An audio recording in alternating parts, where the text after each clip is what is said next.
21শে ফেব্রুয়ারি উপলক্ষে আমি যখন ফুল দিতে গেলাম 12টা 1 মিনিটে ফুল দেওয়ার কথা, ওয়ারেন্ট অফ প্রেসিডেন্ট অনুযায়ী আমি সবচেয়ে আগে ফুল দেব নির্বাচিত সংসদ সদস্য হিসেবে।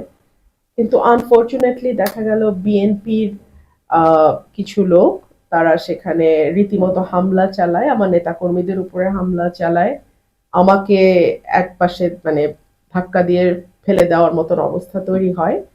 আমি এটুকুই বলবো যে দীর্ঘ 17 বছর পর বিএনপি রাষ্ট্র পরিচালনার দায়িত্বে এসছে।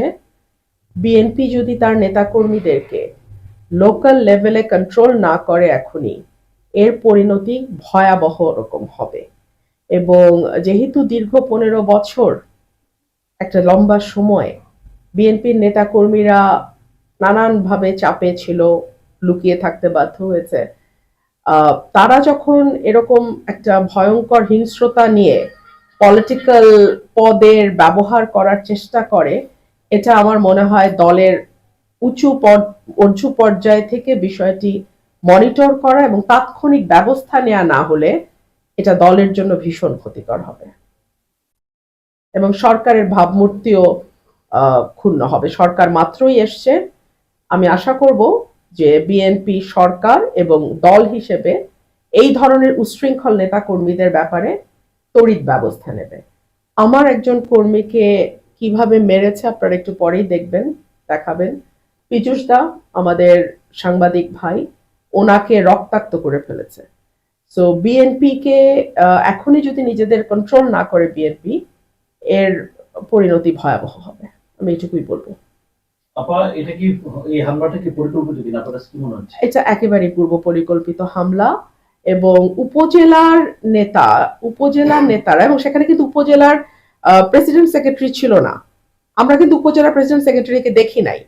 এখানে গুন্ডা প্রকৃতির একটা লোক, উনি এই হিসাবে এভাবে এলাকায় এভাবেই পরিচিত, সেই লোকের নেতৃত্বে কিছু উচ্ছৃঙ্খল ছেলে পেলে তারা গিয়ে হামলাটা চালায়।